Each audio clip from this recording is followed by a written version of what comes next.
বাংলাদেশে এখন দেখা যাচ্ছে যে একটি নির্বাচনী আবহাওয়া শুরু হতে যায়, আবার থমকে যায়, শুরু হতে যায়, আবার থমকে যায়। মানুষ একটু আশ্বস্ত হয়, আবার মানুষের মধ্যে একটা দুশ্চিন্তা অথবা আকাশে মেঘ দেখা যায়।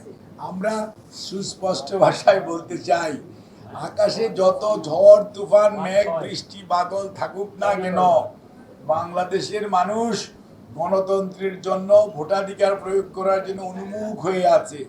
বিগত 17 বৎসর তারা তাদের অধিকার প্রয়োগ করতে পারেন নাই। কাজে অন্তর্বর্তীকালীন সরকারের প্রধান উপদেষ্টা গত কয়েকদিন আগে যে ধরনের আশা দেশবাসীকে আশান্বিত করেছেন যে ফেব্রুয়ারির মধ্যে ইনশাআল্লাহ নির্বাচনী ট্রেন তার সঠিক যাত্রায় পৌঁছে যাবে, সেইটি যদি অব্যাহত রাখার আমরা জানি উনি হয়তো রাখার চেষ্টা করছেন বা করবেন, বিশ্বাসও করতে চাই যে উনি ওনার কথার অবমূল্যায়ন হয়তো হবে না।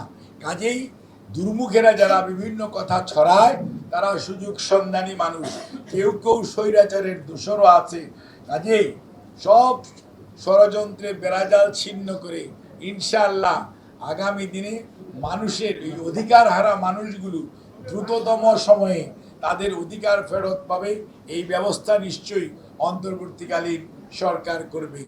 জনগণই সিদ্ধান্ত নিবে, জনগণ আগামী দিনে কাদেরকে তাদের সেবা করার জন্য দায়িত্ব দিবে।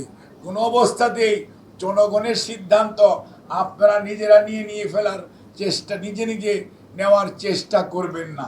জনগণকে তাদের অধিকার প্রয়োগ করার সুযোগ দেন, দেখবেন জনগণ সিদ্ধান্ত নিতে কোনোদিন ভুল করে না।